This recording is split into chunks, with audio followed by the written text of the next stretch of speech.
Pastor Valerie ava mu gihugu cya Kenya mu gisagara cya Mombasa, turaguhaye ikaze mukozi w'Imana. Tugiye kubana mu kiganiro cyacu cy'uyu munsi.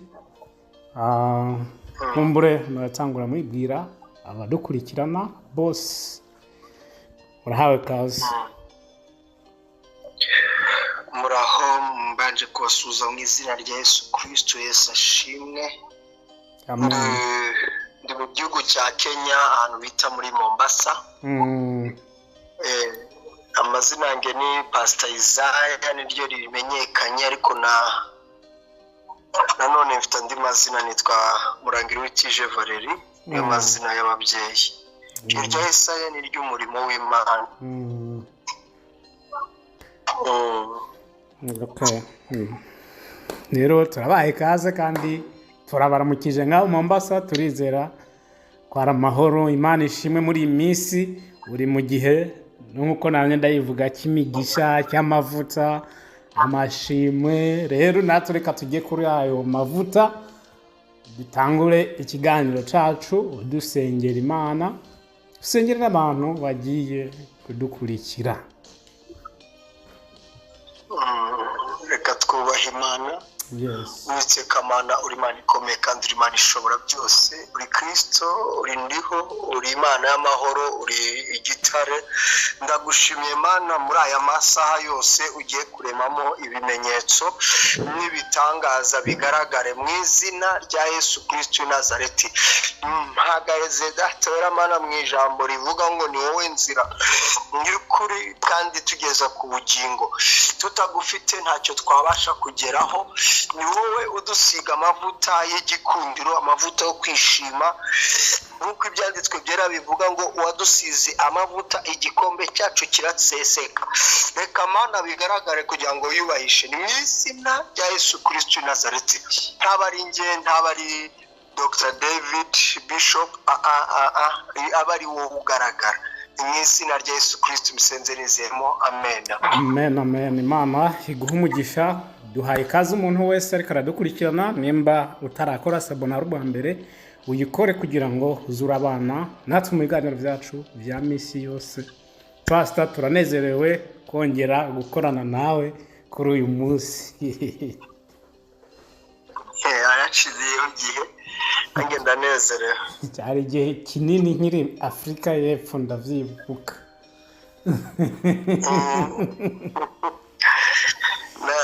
Nanone uri nahe Kenya nabwo twigeze gukoraho. Twarakoze, ariko ikiganiro cyane matwari mu nje nari Afrika y'Epfo. Nizere ko umurimo umeze neza ngaho muri Kenya.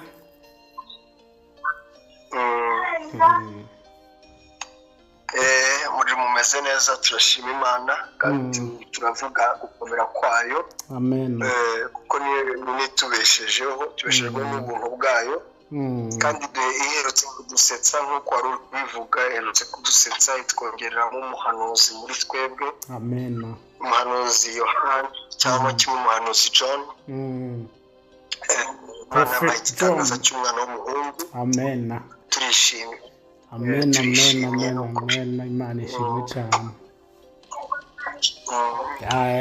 Nko kubona nyine ndi umugabo, ndubatse, mfite umuryango kandi si umwana umwe, ufite abana benshi n'abandi bazaza benshi. Amen. Ndabizi kabisa. Hari ijambo rihise riza ubunyene. Uvuze ngo umuhanuzi John. Abantu nibibaza ngo ni umusaza w'imyaka 40 aracyari umubebe mutonya. Ijambo rize ni ijambo Yesu yavuze ngo ariko aratanga umugana, aravuga ngo bamwe bari umugabo nyene umurima yahamagaye abakozi biwe. Bamwe yabatwaye mu murima barakora mu gitondo. Agiye amaze kuraba abona abandi bantu bahagaze hana bagira ati muri mubiki? Agati naco dufite turiko turakora injira. Bamwe bagenda gukora saa 6, abandi mu gitondo, abandi ku mugoroba. Rero twebwe twakoze, sinzi niba baravuga ati twe twatangiye gukora saa 6 cyangwa saa 9 cyangwa mu gitondo, ariko nabandi baguma baza kugira dufashanye twese aho tugeze. Okay, njye navuga ko mu myizerere yanjye ndi gukora mu masaha ya saa cyenda. Mu masaha ya saa cyenda niyo myizerere yanjye. Impamvu mvuze uku ni kubera uwo John nawe yinjiye mu murimo.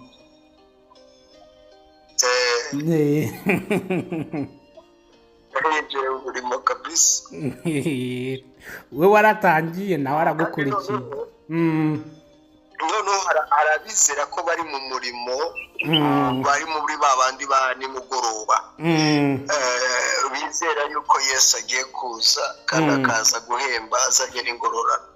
Urumva abo bari muri babandi ba nimugoroba, mu Giswahili tubyita jioni. Ubwo ni nko masaa 12 nibwo baza guhemba abantu ba nyakabyizi. Wamaze gukubita ibiharura imibare icyo uri bukoreshe mu mafaranga.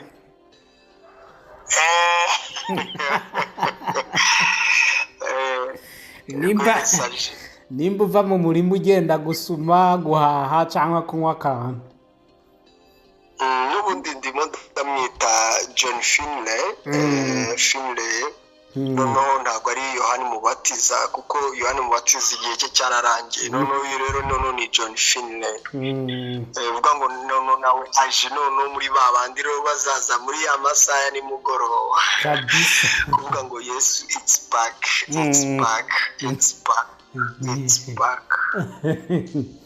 Imana ishimwe kabisa. Uri kurasenga, hari isengesho wasenze uvuga ku kintu Yesu ko ari we nzira n'ukuri n'ubugingo.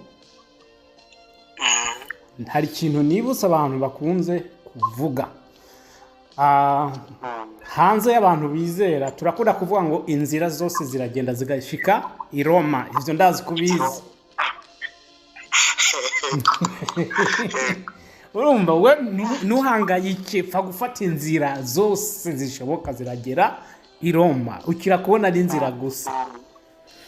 Rero ku buryo uyu munsi nahone abantu bamaze kubyinjiza mu rusengero bakavuga ati nta ngorane, reka wibereho uko ushaka, inzira zose zigera ku gakiza. Cyane muri iyi minsi ya nyuma wumva ngo amadini yamaze canke ariko arashaka kuba idini rimwe.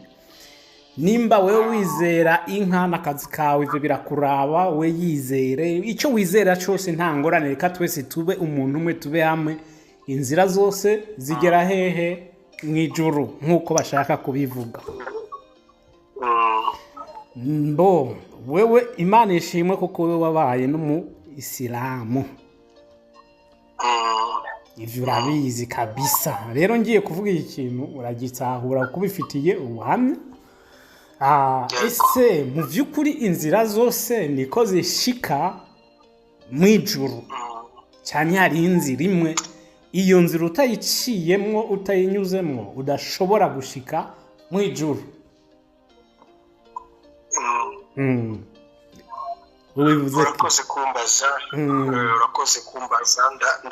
ndaza gusa n'usubira inyuma ho gato kuri ayo magambo n'ubundi, kugira ngo tuze gusobanukirwa noneho abantu bose ko bashobora kunyura muri iyo nzira. Ariko ngaruke no kuri kiriya cy'imyizerere y'amadini n'ibiki.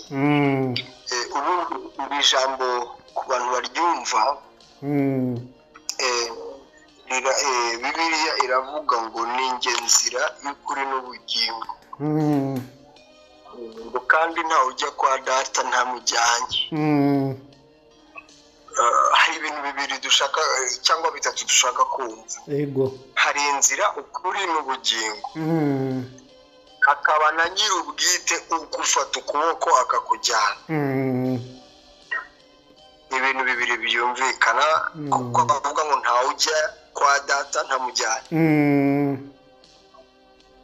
Ni ukuvuga ngo hari ibintu bifatika nk'inzira, nk'uko dusanzwe tuzi inzira. Kugira ngo ugere kuri iki kintu, kugira ngo ugere ku bukire, you have to walk very hard. You have to save ukagira ubukire, wamara kugira ubukire inzira yo kubukoresha nayo ikaba iyindi.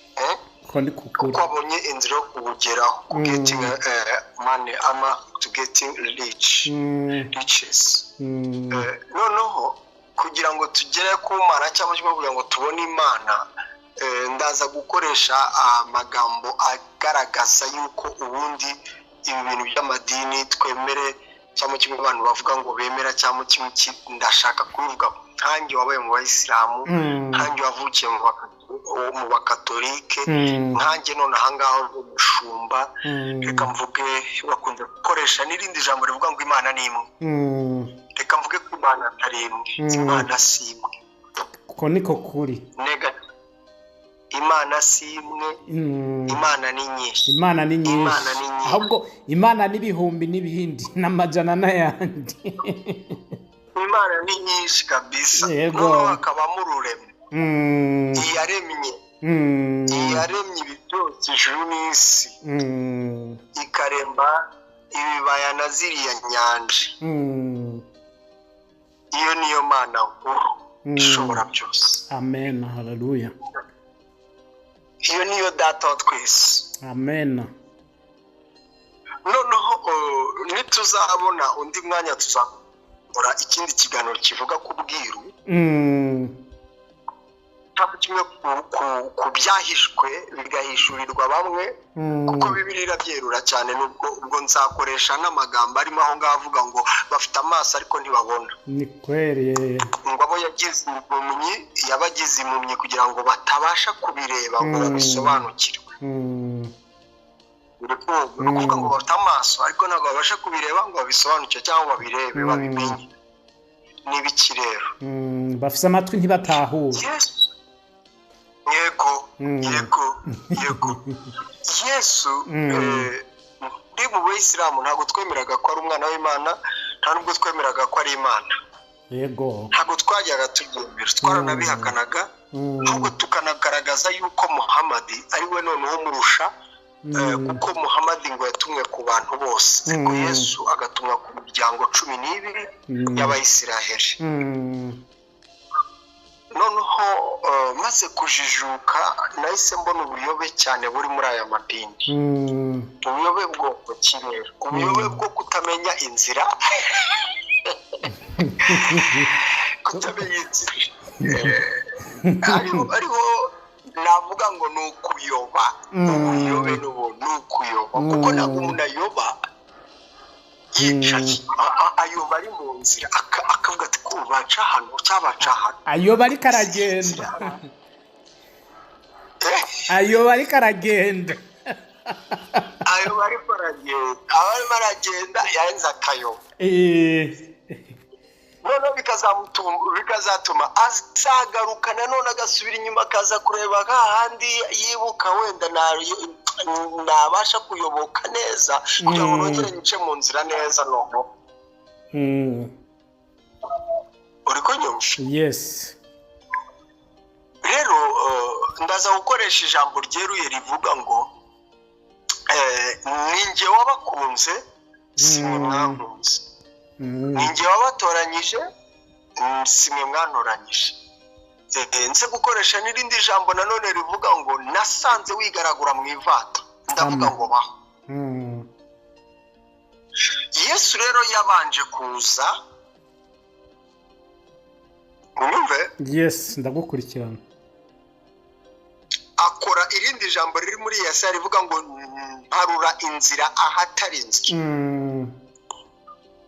Yesaya 43 umurongo waho wa 19. Ngo ngatembesha amazi mu kidaturwa. Ni ukuvuga ngo yaraje aharura inzira. Aravuga ngo iyi nzira n'injiji ntabwo zizayiyoba. Wumva ukuntu byoroshye. N'abadafite amaso ntabwo bazayiyoba. Ni ukuvuga ngo iyi nzira narayiharuye babimenye ko iyi nzira iriho. Iyihe nzira rero? N'abatize. Agakiza tuduhisha abantu. Tubivuze mu migani. Uri kunyumva? Iyi nzira ntabwo twayivuga mu migani, ndashaka kwivuga nyeruye. Yego. kugira ngo ubashe kugera ku kuri ni uko ubasha guhagarara muri iyo nzira neza. Inzira ni ikirere.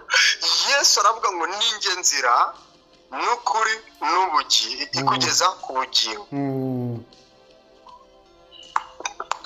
Tubanze tuve kuri we aje kugufata ukuboko kuko aratugeraho turi mu nzira kwanza tutangira inzira ye. Kristo ninde? Rukundo, mahoro, byishimo, mutsinzi. Yani afite ukuntu ateye. Iyo ufite amahoro ye uba tayari watangiye kwinjira muri ya nzira. Waba ufite kwa kuri kwe ukaba winjiye muri ya nzira. Waba watangiye kugendana n'abantu. Uziko buriya Yesu yarushije abakozi b'Imana bose bariho iki gihe. Baravuga ngo abakozi ba Yesu ariko bajya kure ugasanga bajya kwicara nk'ahantu. Njye ntabwo nicara mu kabari. Njye ntabwo nicara n'abatizera. Njyewe ntabwo ngendana n'abantu. Itorero ryanjye rero n'ibiki akaba n'umuntu batenze bakagira ngo mbese ni byinshi by'abantu barayobye kuko Yesu bajya kumudekriva baravuze ngo ni umwami w'ibirara n'ibisambo n'indaya. Uriya ahora no mu kabari, ahora ahantu baba bari, aragenda akagera n'aho ngaho hose. Ngo n'ibisambo niba uri kumwe nabyo wibuke ku musaraba yabwiye igisambo ngo uraba uri kumwe nanjye mu bwami bw'Imana.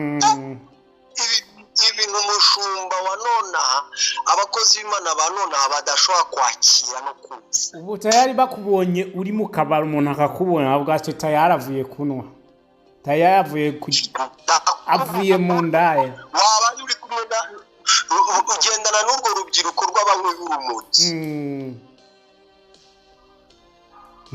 Uraba warangije kugwa uri mu yaraguye. Gendana n'agakobwa kambaye muri bangahe agakobwa kambaye imyenda migufi n'ibiki. Nanjye mba numva ubwoba ariko ibintu bituzanamo ubwoba ni Satani kuko nta bwoba, nta munyamwuka w'umunyabwoba. Uko n'ukuri kuko urukundo rwirukana ubwoba. Yego, kandi urukundo rutwikira ibicumuro byose. Yes.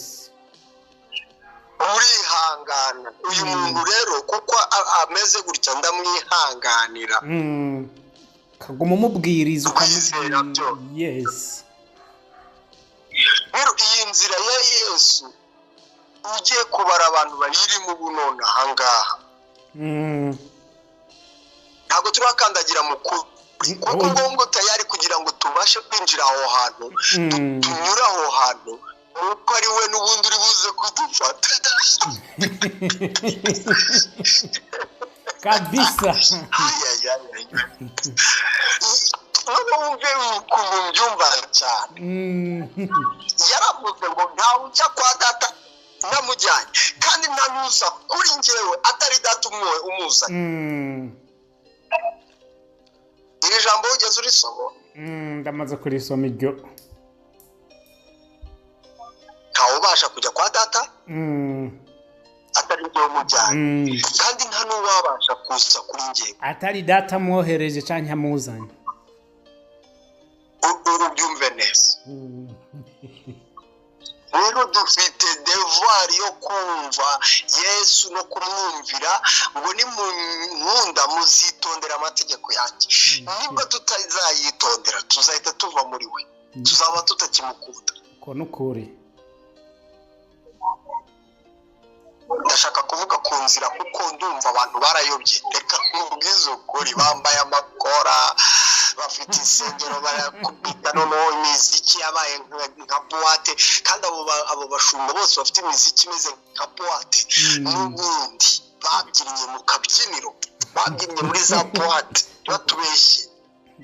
Niyo mpamvu bahinduye urusengero akabyiniro kugira bigumire muri ya muhemu. Abantu bababone yuko bari mu rusengero ariko bo bayibereye mu kabyiniro. Nuko nguko. None iyi nzira imbaye ingume kuyinjiramo so kukubeshya. kandi noneho wumve ko byoroshye ngo umuswa naho yaba ari umuswa ntazayiyoba. kandi umuswa n'umuntu abantu bakunze kwita umuntu atize nivyo. Utarize ariko ahangaha Bibiliya iravuga umuswa, ubundi umuswa Bibiliya ivuga cyangwa umuntu udafite ubwenge ni nka debile,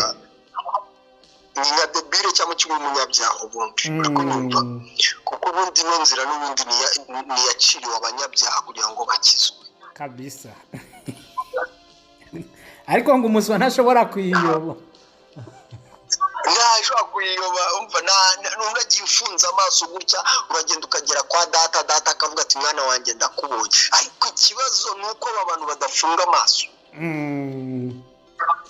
noneho ari kujya kwa data ari kureba uriya, ari kujya kwa data ari kureba iyi, ari kujya kwa data ari kwigana uriya, ari kujya kwa data ari kujya, noneho bambaye nka cya gihe cyo mu itangiriro Gahini icyatumye igitambo cye kitakirwa nuko yiganye, nuko yarebaga mu muvandimwe we, nuko yashakaga gukora kopi. Ntabwo yigeze afokasinga ku Mana n'umutima wube ku Mana. Abeli ntabwo yari yitaye ko muri umuvandimwe amureba, reka yari yitaye ku byo ari gukora, ku byo Imana yamubwiye gukora, ku byo ari gukora kuri ya nzira. Ndi kuvuga kuri ya nzira, yari yitaye kuri ya nzira, ku iherezo ryabyo n'ibyo ari gukora n'ukuntu biza kumera, nicyo yari yitaye ko n'ukuri. Undi rero ajya mu byo gukopera, mu byo kujya kureba, mu byo kujya kwigana. Aho ngaho niho ureba abakozi b'Imana benshi basigaye barigana kuvuga indimi, barigana kwerekwa, guhanura. kandi ibi ngibi ntabwo bisaba ngo uwize, n'injiji ntizayoba, ariko noneho biri kujya muri bantu bakagenda bakazana ubwenge bwabo, kumbi babaye ibicucu.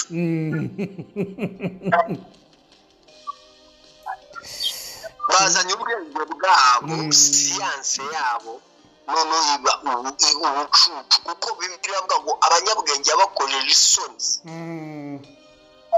kugira ngo yubahishe abaciye bugufi. Ku bantu bari kumurikira, ntabwo ari ndi kuvuga ibya amateka cyangwa ibintu bitariho, ndimo ndavuga igitabo cya Yohana ibice 14 umurongo wa 6. Yesu niwe nzira, noneho ndashaka kuvuga ukuri. Si waretse nk'icecekera ko ngo ngiye kuvuga ukuri, narangije kuvuga ko aba bantu bayobye ari abanyabinyoma, noneho nahita ndaronca urubanza. Oya, ni ijambo riciye urubanza, si wowe. Reka mubwire ukuntu baravuga ngo uyu mukozi w'Imana araca urubanza. Oya, ijambo nibasome aho wababwiye. Reka mvuge ukuntu iri jambo rirabacira urubanza. Yesu ubwe niwe wabyivugiye. Noneho aba bantu ijambo riraza, reka mvuge noneho muri rusange kugira ngo batavuga ngo nibona aciriye urubanza, si byo se? Ijambo rero tubwira ngo ukuri ni kuba muri twe, ngo umwuka w'ukuri namanuka muri twe. Ni ukuvuga ngo mu yandi magambo hari n'umwuka w'ibinyoma. Usomye ijambo ry'Imana riravuga ngo umwuka w'ibinyoma ngo uza imbere y'Imana, uravuga ngo twebwe tuzabishobora kabisa. Imana ibaza uwo mwuka muzabishobora gute? Tuzajya mu bahanuzi be bamushukashuke. Umwuka w'ibinyoma uri manifest imbere y'Imana ngo umushukashwe, ngo umwami atabare najya ku rugamba agweyo. Barimo barajya ku rugamba bashukashutswe n'umwuka w'ibinyoma, barangiza bakagwamo. Barajya muri za deliverance bashukashutswe n'umwuka w'ibinyoma, barangiza bagasambanirayo. Barimo baragendana n'umwuka w'ibinyoma bashukashuka bashaka amafaranga, barangiza bakigurisha bo ubwabo, bakagurisha n'intama bakazirya, bakagurira, barangiza bagasigara nta n'ikintu, bakavuga ngo bafite amamodoka, bafite ibiki n'ibiki, ariko wajya kuri ubuzima babayeho ijambo rikabasororeraho rindi rivuga ngo bararya ariko ntibahaga. Kweli ntabwo bahaga nta no kuwushima nta shimwe riba monga ko nukuri kabisa uri kunyumva bahora barya ntabwo banyurwa bajyana n'ikintu ubusambo cyangwa umutima uhagaze ni ikinyoma kibarimo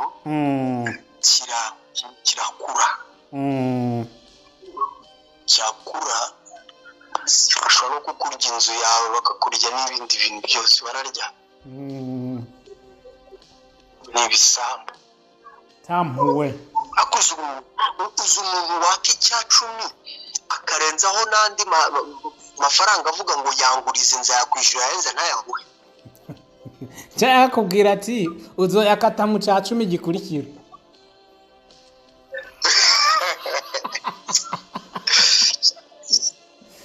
akaguhanurira ibintu akavuga ati nutama aya ngaya ntabwo biraza gukunda gutya nabwo ukuri kurimo se nta kuri kurimo ariko ntituzi umuntu twebwe wewe mvuze twebwe je nawe ntituzi umuntu kugira gusengera yabanza kumuha amafaranga cyangwa akaraba ibyiciro ufise 5 10 20 30 40 numuzi wowe yego amaherezo yiwe yagenze gute se ndamuzi rwose icyo gihe twaba tumeze nk'abana b'abahanuzi tukabibona tukabona ko icyo ariko ndakubwiza ukuri ko barahari bicaye mu kinyoma nabo bakicaye mu kuri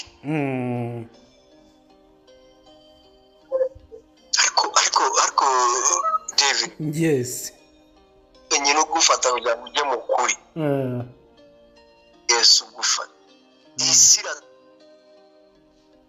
gukurura kuri telefone ukabeshya isira gukurura ukabeshya ukabwira amafaranga yanyu nzayaguha kandi urimo urayamuhaka nayo ufite rezo uzayamuha uyakuye uramucapira igicaho ukamubwira ati ejo bimeze uku hari ahantu ngenda kuyabona uku ikinyoma niho mubwira ngo rero nzira ukuri itujyana ku bugingo ndakubwiza ukuri dusubiye ku nzira abantu barayobye umuntu aricara akanibaza ko ubu bimeze bite akaba abona atareba imbere aho ari kujya bimeze ubuzima bumeze gute umuntu ufite iyerekwa wavuganye n'Imana abazi ngo bimeze uko kandi bizagenda erega ikinyoma kiza kugukura muri ya nzira kuko mu nzira niho hari ukuri yego kandi noneho ibyo bintu byose biraba Yesu yakuvuye kuko nanone niwe uzakujyana ni ukuvuga ngo urabanza ukamwimyefura ndekura uri kunyumva uzakujyana iri jambo riri mu kuva ibice 23 umurongo wa 20 ngo dore ndatuma marayika agutangurira imbere ngo agufate ukuboko ngo akujyane aho nakwiteguriye ni ukuvuga ngo iyo Yesu aje ntabwo none hari marayika uza iyo Yesu aje atujyana aho Imana yaduteguriye ko tuzaba twese aravuga ngo kwa data hari amazu turahangayika tukabesha tugata umutwe muri aya mazu aya ngaya ya hano ku isi kabisa tuzagera mu ijuru koko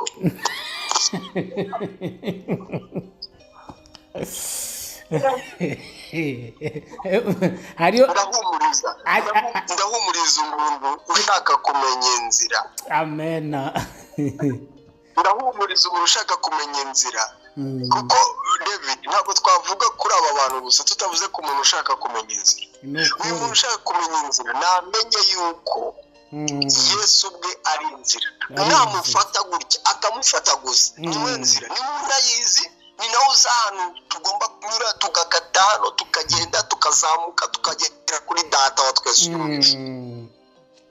ko nukuri noneho rero Yesu aravuga ngo ntawe ukeza abami babiri, ntawe ukunda ubutunzi ngo nankunde. Bizatuma uwanga umwe undi umukunde kumurutisha undi. Rero bisaba ngo uwanga umwe uwundi umukunde. Ahangaha rero birahita bijya muri ba bantu bakunda ubutunzi, bahita baburekura bagumane Yesu.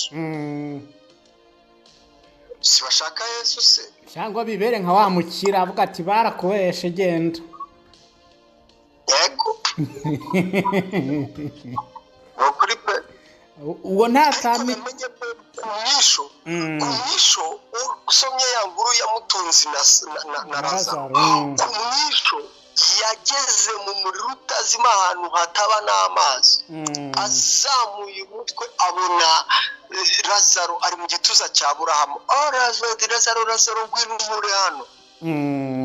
Reka ntabwo bishoboka. Hagati yawe naho Lazaro ari harimo umworera munini cyane kabisa, harimo itandukaniro rinini cyane.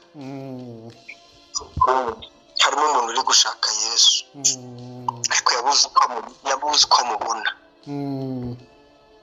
Kandi Yesu nawe akavuga ngo umubonye abonye data. Uzi data nawe azi Yesu. Uzi Yesu azi data. Wowe na data ni umwe. Urukumva? Yes, ni umwe kabisa. Noneho impamvu navuze ngo nyuza agaharura inzira ahatari hari inzira akabasha kukugeraho. Ndabyibuka njyewe nkizwa, Imana yarambwiye ngo naragushatse narakubuze. Yacishije inzira kugira ngo mbashe kuboneka. Iramfata, iravuga ngo ndagufashe sinzakurekura. Kuva nakizwa yaramfashe, niramfata. Ntazashaka kuyiga ngo ndekura. David, hari abantu babwira ngo ndekura. Zurayikwepa. No kugira ngo ubyumve neza. Umuntu wa mbere wakwebye, reka tuganire nawe. Umuntu wakwebye wa mbere ninde? Umuntu yakwebye wa mbere nje nawe. Umuntu wa mbere wakwebye ni nje nawe. Si njyewe nawe. Tuvuge muri Bibiliya, tuvuge mu bantu tuzi, umuntu wakwebye wa mbere ninde? Umuntu wa mbere wakwebye ni birumvikana ni Abeli. No yes, ni Gahini yes. Urabyishe. Reka ngukosore. Umuntu wa mbere wakwebye ni umuntu bita Adamu. Yes. Adamu yari yihishe ukumva. Yaragije gukora icyaha agikoreshejwe n'umugore. Umugore yari agikoreshejwe n'inzoka. Uri kunyumva? Aba arihishije arakwebye. Yumvishije imirindi, yumvishije intambwe y'Imana iri kuza. Arumva iraje. Iraje we iranyica. Iraje we nakoze ikosa. Iraje we nkaho yakihannye. Arihisha. Abantu barahari, tugendana nabo, tubana nabo. Nibyo. Uri kunyumva? Kabisa. Noneho urebe noneho ikibazo cy'amadini, noneho hariho ahangaha nkaho yafashije aba bantu kugira ngo bagarukire Imana, ahubwo irabahisha. Irabahisha ikababwira ati ntugire ikibazo, mwababariwe. Kumva icyaha yakoze ubu arumva kikinamuremerera mu mutima. Akajya kuririmba hariya abizi ejo nakoze icyaha, abizi akabikora. Niyo mpamvu rya jambo riri muri Ezekiel 13 rica rivuga ngo bazobona ibara bavuga ngo abo bahanuzi bavuga ko ari amahoro kandi ata mahoro bafise. Yego. Bagenda guhanura amahoro ku munyavyaha aho kumuhanurira ngo ihane, Imana igiye utihanye bimeze uko ariko ugasanga ariko bamubwira umugisha amahoro, ntugire ikibazo, ivyaha byababariwe. Yesu yarabirangije, nibikwiye ko wihana.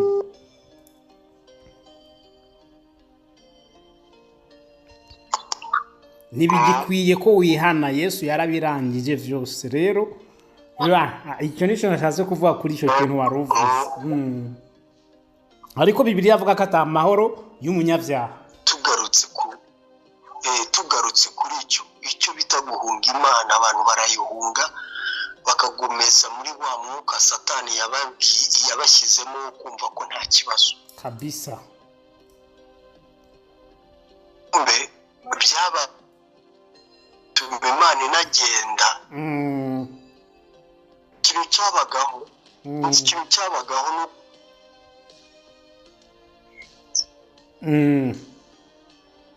maze kumuvaho.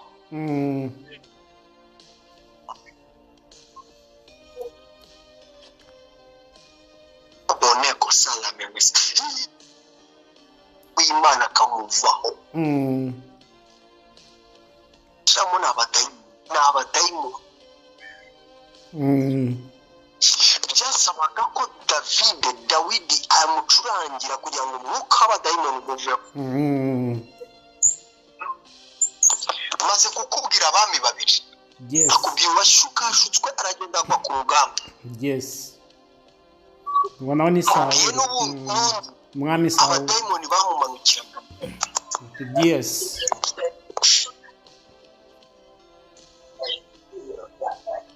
Mpaka bamucurangire kugira abone amahoro, kugira ngo atuze.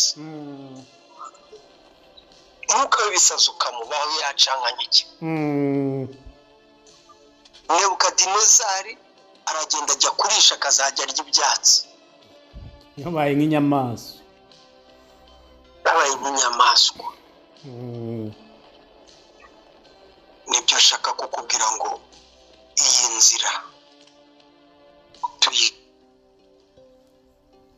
abantu bayigarukemo. Kuko ni inzira y'amahoro, ni inzira ifunganye isaba umva.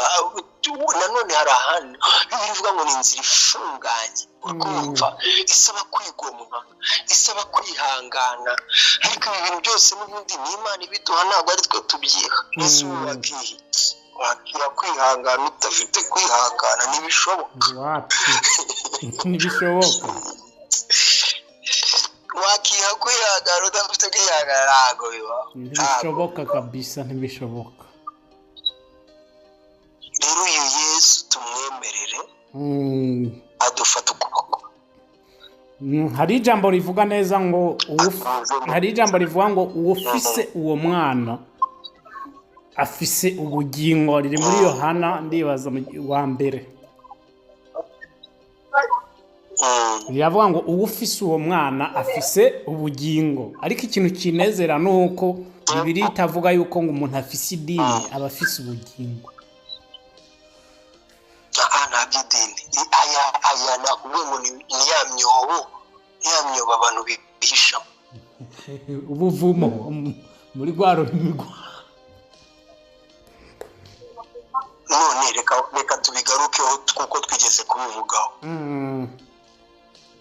Abantu bazasenga ibigirwamana bagende bavuge ko ya mana izabihanganira. Ntibishoboka. None se Yesu yaje kugira ngo azajye ari ibyo. Petero na Yohana baramubwiye ngo duce ingando. Baramubwiye duce ingando eshatu mwana. Tuzubaka ahangaha. Ingando ya mbere ni ya Mose. Twamubonye kandi aba bantu babonye Mose baramubonye baramumenya ariko ntibamuzi. Kuko urebye igihe Mose yapfiriye no ku gihe cya Yesu harimo imyaka myinshi cyane. Aba bantu ntabwo bazi Eliya. Ariko baramubonye bahitamo bati ni Eliya neza. Baca ingando eshatu. Imwe ya Mose, indi ya Eliya, n'indi yawe kuko turababonye bavuganye nawe. Connection yanyu ni imwe.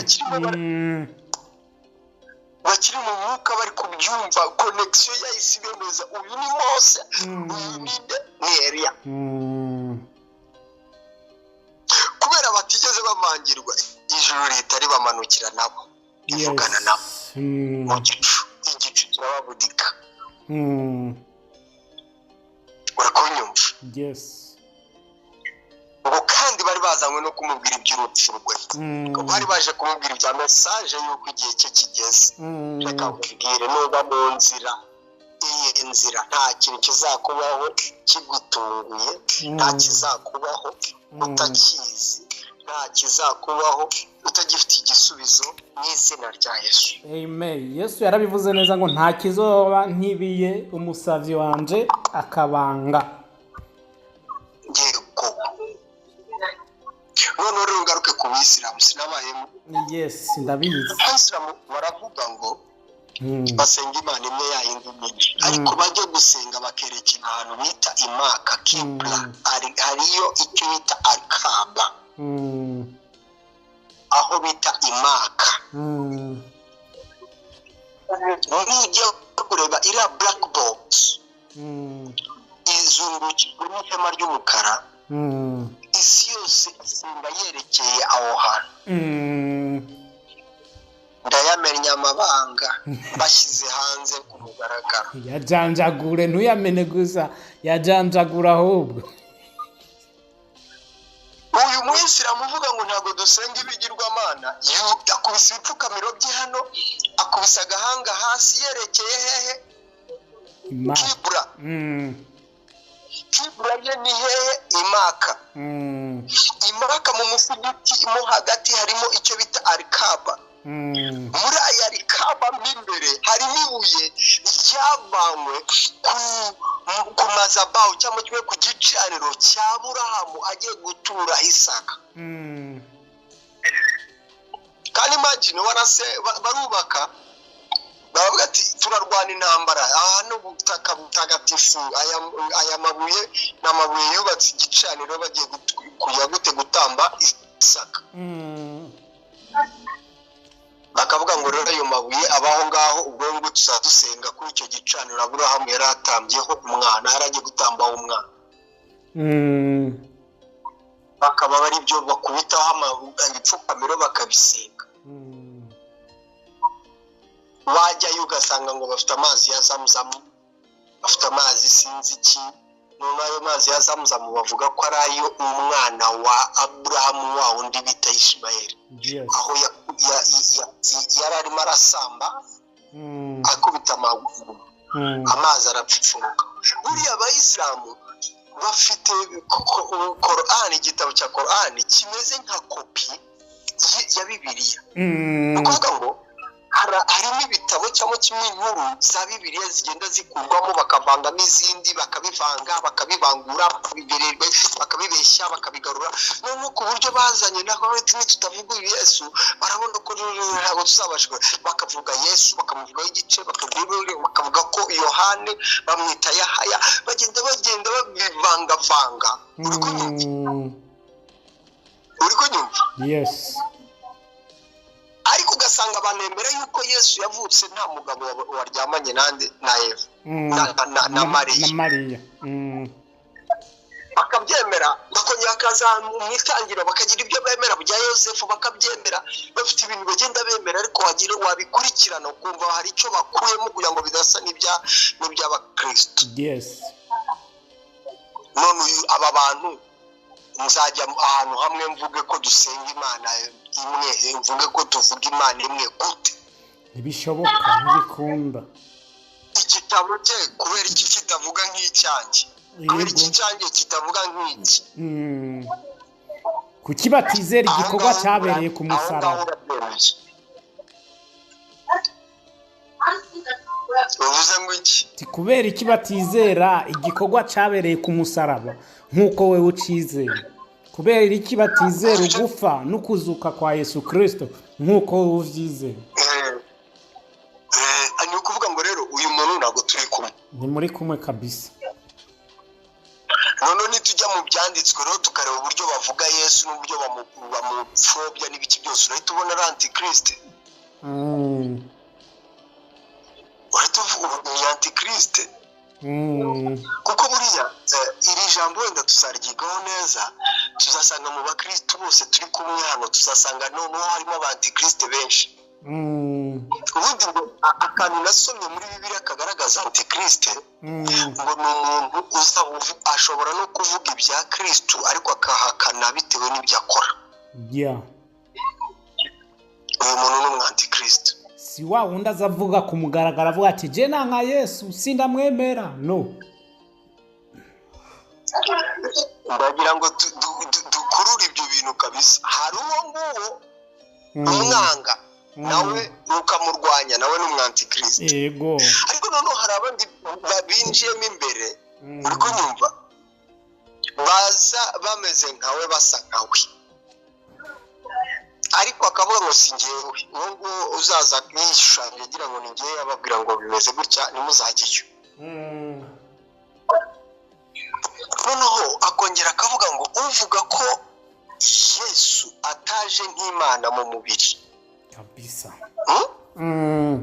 uwo nawe ni antikristo. uwo ni we.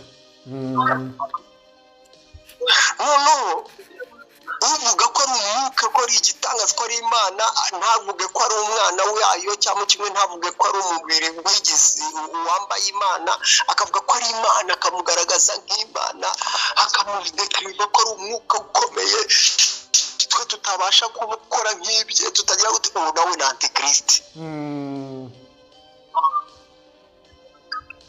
Dr. David, nimba amashuri wize nayo neze tugiye gukora ikiganiro cyo kuyobya abantu tugihagarika, ariko ndakubwiza ukuri ko uvuga niyo mpamvu navuga ngo ndashaka ko tuzakora ikiganiro kivuga ku bwiru. Ni kweli vuba turagikora. Aba bantu turi kubwira ibintu bijyanye n'inzira, hari ikindi kintu batazi. Uyu Yesu se ko yabayeho muri iyo myaka tutamuzi, turabigenza gute? Turamwizera se gute? Hari ubwiru rero bwo kuba abantu batazi exactly Yesu ni iki. Kuko nitumukoresha tukamuvugaho muri ubwo bwiru tukamuhishura, nibwo abasilamu bazemera Yesu, kuko bafite ukurukoro ani muvuga muri ubwo bwiru. Ukumva ikavuga it's a word of God. Yes. Noneho rero muri Bibiliya harimo uburyo buhishe ku buryo abantu batamuzi Yesu. Ntabwo bamuzi. Uzi ko no mu gihe cy'intumwa ngo Yesu yagendanye n'abigishwa be ngo ntibamumenya, ngo bari mu nzira ijya Emawusi, bakagenda bapiga sitori, bavuga sitori za Yesu, bavuga ko ngo bari kugendana tayari ni Yesu. Ubwo banamubwiye ati we wa mugabo we tubugira umushyitsi muri kino gizaga.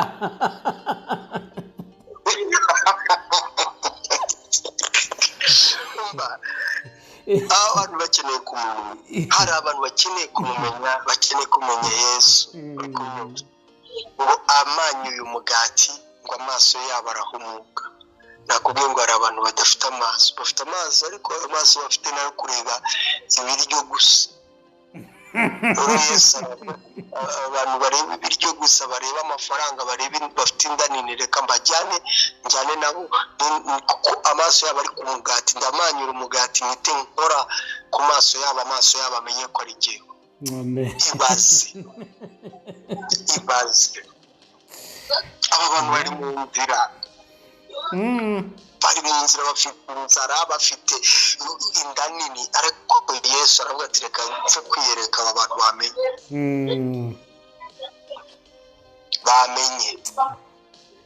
bamenye kuko hari uburyo batabashaga kumubona, hari uburyo batabashaga kumenya. aravuga ati reka jyane nabo. Baramubwira waje ko twakoranye urugendo tujya gusangira. Kumbe babwira gusangira susanze. Yesu bari kigerereza. Bajya bari bamaze gutukwizera, batangiye gukekerana. Uzi n'igihe muri Matayo 28 17 ugiye ugasoma umurongo wa 17 n'ubwo yaravuga wa 16 turabona Yesu iyi bose yarabahamagaye, maze kubahamagara abo bigishwa baraje, bamwe ngo baramwizeye ariko abandi barakekeranya ntibigeze bizeye. Reka dushakishe uko gukekeranya noneho ngiye ndashaka dushakisha ishusho ya Yesu nibura mu minota mikeya cyane. Yes. Ubundi Yesu afite abantu bagerageje kumuvugaho uko ari, nawe yagerageje kwigaragaza uko ari, ariko reka dukoreshe abo bita abafarisayo cyangwa kimwe abantu burya hari abantu baba bakuzi uko uri wowe none bakaza kukugerageza ngo barebe n'ubundi koko ko uri we, sibyo se? Yes. Muri Mariko ibice 12 umurongo wa 14 Bibiliya iratubwira ngo baje baramubwira bati mwigisha tuzi yuko uri aka kantu umuntu uze umva inodiyo azagashyiraho umurongo uri inyangamugayo kugira ngo dutangire iyi nzira, kugira ngo twinjire muri ino nzira, kugira ngo tubashe kumenya Yesu uje kudufata ukuboko, kwanza tumenye icyo bita kuba inyangamugayo. Kweli. We ni inyangamugayo, namara kudufata ukuboko turaba twagize ubumwe n'umuntu w'inyangamugayo, natwe ni ngombwa ko tugomba kuba inyangamugayo. Tegerezwa kugusa nawe. Tutegerezwa gusa nawe, dukomeze inzira tujyanyemo rero, tugende dusa nawe, tugende tuvuga nkawe, tugende turi inyangamugayo. Umva ikindi kintu kigonga abantu bo muri iki gihe cya none. Yes. Ngo kandi nturobanura abantu ku butoni. Yes. Uyu Yesu, uyu muntu umushaka amenye yuko Yesu atarobanura abantu ku butoni. Yego. Ntareba ku mafaranga, ntareba ku burebure, ntareba ku bugufi, ntareba ku mashuri, ntareba ku bujiji, ntarobanura ku butoni. Kabisa. Uyu ni uwanjye, uyu nguyu ndamutonesha, uyu nguyu meze, ntarobanura ku butoni. Ntarobanura ku bwoko. Ngo kuko utita ku cyubahiro cy'umuntu wese. Ni ukuvuga ngo dufite ikibazo mu murimo, muri babandi twavugaga rero noneho twihaye Abayisilamu, twanze kuvuga bene wacu, ariko bene wacu reka tuvuge ibi bintu byose tuvuze hano turaza gusanga nta birimo. Noneho kwita ku cyubahiro cy'umuntu, hari umuntu kubera yuko adufashije kwishyurira urusengero, ntabwo tuzakora ku cyubahiro cy'uyu muntu wo kubahwa, aranubahwa. Buriya nuko utabizi hari n'abantu bubahwa kurusha abashumba. Kabisa. Ahubwo bo bakagerageza guca bugufi munsi y'abashumba, kwicisha bugufi urwo nyuma, ariko uyu muntu ntakorwaho. Kugira kantu aguma karonka uteye amanyama ndahagarika ugasapoti. Ndumva turekera aho cyangwa dukomeze? Reka dukomeze, kubera iki turekera aho bitangiye kuryoha. Ndumva jyawe ibi bintu turimo bose barabizi, ariko byarabananiye kubyubahiriza. Noneho wumva ikindi kintu kiriho kandi gitandukanye. Aba ngaba ni abantu bari abantu bigisha, ariko inyigisho zabo ntabwo ari iz'ubwami bw'Imana, ntabwo ari inyigisho zo kujyana umuntu mu ijuru, inyigisho ziriho ubona ahangaha. None ndumva ntagiye no kugira umwuka w'ifuhe, ntabwo ari inyigisho z'ubwami bw'Imana, ntabwo ari inyigisho baraza kubyerekana ngo niko ijambo ry'Imana rivuga, ariko biba ari ibyo kugira ngo itorero rize kugira abantu bagize urukundo, bagize gufashanya, batangire kukumera nk'aho ari cya kimina, kugira ngo tujye tubona amafaranga, kugira ngo twubake ibintu byacu bitere imbere, twubake dushyireho za etaje, ariko nta bwami bw'Imana bubarimo. Ibyo bubaka ni ibya hano ku isi. Izi modoka babagurira, ibiki, za televiziyo bajyaho, ni ibya hano ku isi, si ubwami bw'Imana. Kugira ngo mu kibano bababone, babamenye gusa. Kabisa. Ijuru ritabazi. Rero umuntu ushaka Imana, umuntu ushaka Yesu, abe inyangamugayo kandi ntarobanure ku butoni kandi ashakisha ubwami bw'Imana no gukiranuka. Amen. Ibyo byose bizaba ari bizaba ari inyongera. Ndumva ndi gufashwa. Amen. Ndumva ndi gufashwa. Ndumva yo Mana yanjye we nanjye mpa kugukurikira. Kuguma mu nzira. Hari indirimbo twajyaga turirimba nshatse kugukurikira uri munsi mwami Yesu mu gihe cy'umunezero ndetse no mu mubabaro ubwo rero ubwo watubanjirije tuje tugukurikiye tuzi neza ko uri hafi yo kutugeza mu ijuru. Amen. My God, usina hora mbaririza ibyo ukurikira iby'urugendo cyangwa ngo ushirikane. Oya. Ndumva ndimo ndamukoraho. Amen. Ndumva ndimo ndinjiramo. Ndumva hari ibintu ndimo ndagenda nakira kuko iyi nzira niyo nshaka kugira ngo nzagere mu bwami bw'Imana. Ntabwo ntunze nta nubwo mfite byinshi ariko mfite umwana Imana, mfite Yesu ubugingo bwanjye. ntawe ubasha kubwira ubwami bw'Imana utamurimo. Niyo mpamvu mbwiye aba bantu ngo niwe nzira y'ukuri n'ubugingo ibasha kutugeza mu bwami bw'Imana.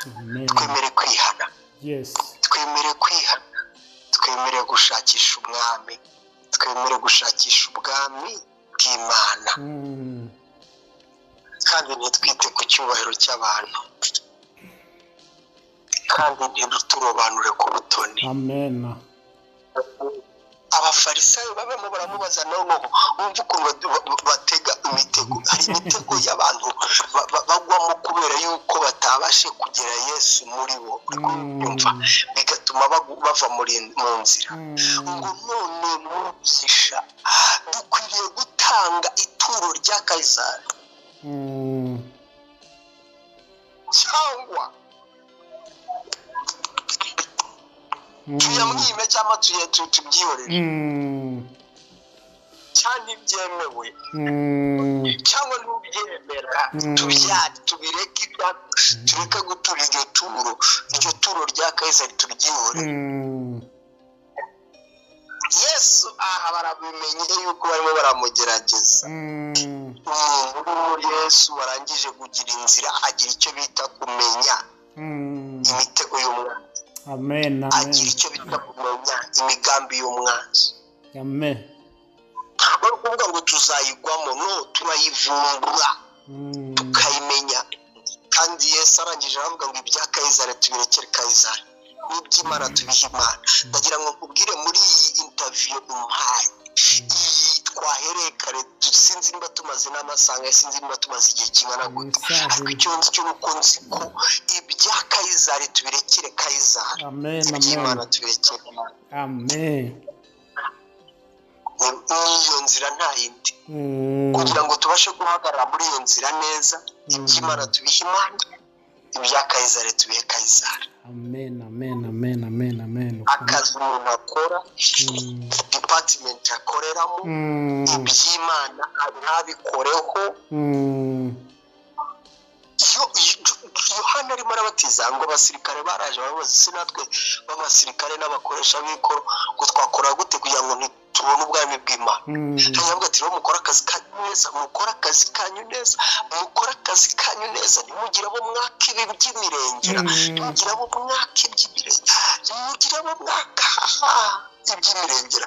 Nimba Yohani yarahagaze akabwira abasirikare n'abakoresha b'ikoro, abatoreza b'ikoro mikoro ngo ntibake iby'imirengera. kubera iki pasiteri yakaka iby'imirengera? kubera iki umuhanuzi yakaka iby'imirengera? kubera iki nakira nkagendera mu modoka nziza kubera yuko natse iby'imirengera?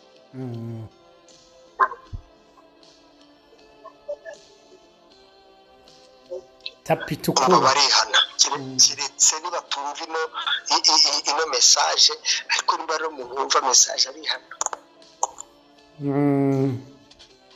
kuko umwuka w'Imana arimo aravugana nanjye. ubwami bw'Imana buratwaranirwa, kandi intwarane zibijyanishamo imbaraga. Imana iguha umugisha. Imana iguha umugisha. nimba nagushubije, nimba byageze aho nkajya mu kubwiriza simbizi. wasubije kandi n'ubwiriza icyo duharanira nuko kuri kujya hanze uba wabwirije wansubije, ariko wansubije kandi Imana ishimwe kuko si wowe wenyine wafashijwe, nanjye nafashije ubwanje mu by'ukuri. hariyo mpamvu mvuga ati buri muntu wese akurikirana iyi link ayisangiza abandi. ubu ni ubutumwa muri iyi minsi tutariko turumva, ni ubutumwa tutariko turaronka muri iyi minsi. muri iyi minsi hari ubundi butumwa buriko burigishwa, bwose nubwo ari ubutumwa ariko ubutumwa buratandukanye bivana n'uwagutumye.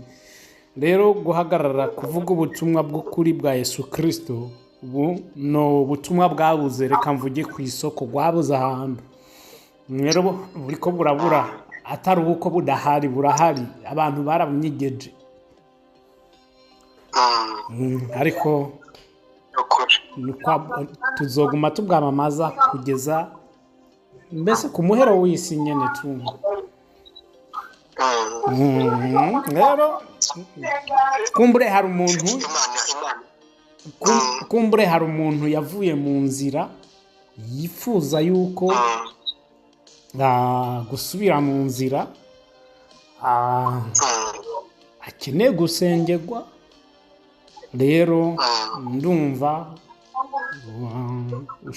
ushobora gusengera abantu kabisa bashaka gusubira mu nzira, nabo batari bwayijemwo bayijemwo, ndetse nabo bariko barakwepa bashaka gukwepa ku gikorosi nabone basengera by'ukuri bagume mu nzira, babandanye mu rugendo. hama mbere yuko tuza gusoza ikiganiro cyacu, aza gutanga adresse zawe, kumbure hari umuntu yifuza kuganira nawe, umufashe mu buryo ubu na buriya, ashobora kuguhamagara ko yaba ari WhatsApp, kumbure kubera wowe uri mu gihugu kumbure kitari kimwe n'igihugu arimo, urashobora kumuha WhatsApp yawe mukaza kuganira. ndumva byaba ari byiza cyane.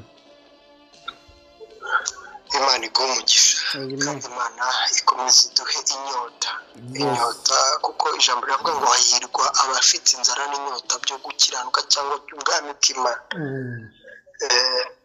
hahirwa abafite iyo nzara n'inyota. Amen.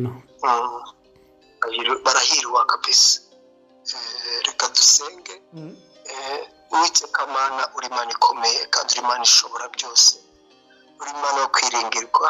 wavuganye natwe muri Yesaya yuko ujya guca inzira ahatari inzira, iyo nzira kandi nta yindi niyo y'ukuri itugeza ku bugingo. iyo nzira niyo dushaka mu izina rya Yesu Kristo w'i Nazareti.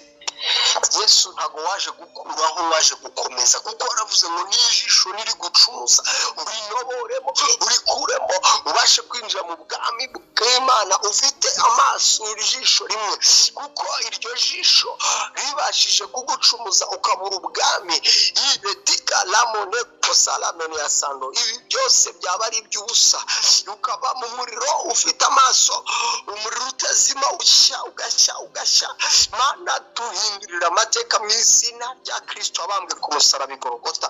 Itika lamone kosalamene ya sando, iki gicu cy'umwijima cyeyurure ku bantu bawe, babone umucyo wawe, bakubone wowe Kristo, bagukoreho Kristo, bakwiyumvemo Kristo, ubiyumvemo mube umwe. kuba ijambo ryarambwiye ngo nuba muri twe natwe tukaba muri we, n'amagambo yawe akaba muri twebwe. Icyo tuzasaba cyose tuzagihabwa. Reka winjire mu mibiri yacu no mu mitima yacu no mu buzima bwacu no mu byo tubamo byose, ubinzira ukuri n'ubugingo bwacu, mu izina rya Yesu Kristo w'i Nazareti. Komeza abayirimo iyi nzira irimo biruhanya, bakomeze abarwaye imitwe bakize, abarwaye za kanseri bakize, abarwaye za diyabete bakize, abarwaye b'imitima bakize. Ngwinuzure nk'uko wazuye Lazaro, ngwinuzure ab'imiryango yataye batifuzwa, ubagereho mu izina rya Yesu Kristo wabambwe ku musaraba i Golgotha. Tutabone kosala menia sana. Mwami Imana ndagushimye kuri uyu mugoroba n'aya masaha, kuko datora abantu basha kurema ikimenyetso kimwe cyangwa bibiri cyangwa bitatu, kugira ngo ubashe guca inzira, umuntu abashe kubona umugisha we, abashe kubona amahoro ye, abashe kubona urugo rwe, abashe kubona ubuzima bwe. Izina rya Yesu, mbonye uyu mwaka no muri ano mezi no muri no minsi umpaye urubyaro, reka uruhe n'abandi, reka uruhe n'abandi babyare, batwite babyare kandi bose, mu izina rya Kristo wabambwe ku musaraba i Golgotha. Abo badafite ingo ububakire, abo badafite abantu bagenerere mu izina rya Yesu, kuko ijambo ryarambwiye ngo ni wowe wadushakishije, ngo dushakishe nk'intama yazimiye, urangije uratubona. Ntabwo twigamba yuko watubonye, ahubwo turagushima. Shimwa Yesu, shimwa Mwami Imana, shimwa ko ukijije uyu mutwe, shimwa ko ukijije uyu muntu, amaso yagiye guhinduka abashe kubona, abone Kristo, abone Imana, abone ubuntu bwawe, abone urukundo rwawe, mu izina rya Yesu.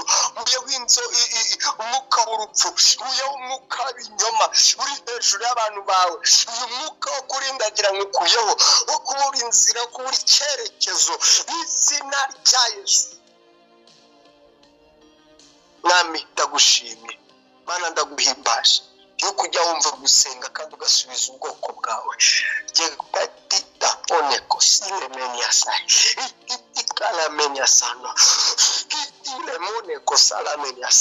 Bibare kure ibyari bibafashe byatumaga batabasha gukurikira umwami Yesu, mu izina rya Yesu. Mwami nsenze make, ariko umwuka wawe wakomeza nihire, anihavuga ngo abadata, atwigingire, adutakambire, atumire iminiho ya indi itavugwa, ya miniho ya indi itagaragara, kugira ngo abantu babashe kukubona Mwami, mu izina rya Yesu Kristo w'i Nazareti. Mwami ndagushimye, umugisha datora Mana iyi minisitiri umuco w'ijambo, reka Mwami wagure, agura imbago, agura umugisha umanuke ku mukozi wawe Dr. David, mu izina rya Yesu. Kandi data wera umushyire ahagaragara, kugira ngo nawe abashe kubona yuko datora Mana wamumurikishije umucyo wawe, ni mu izina rya Yesu Kristo w'i Nazareti mbisenze nizeyemo.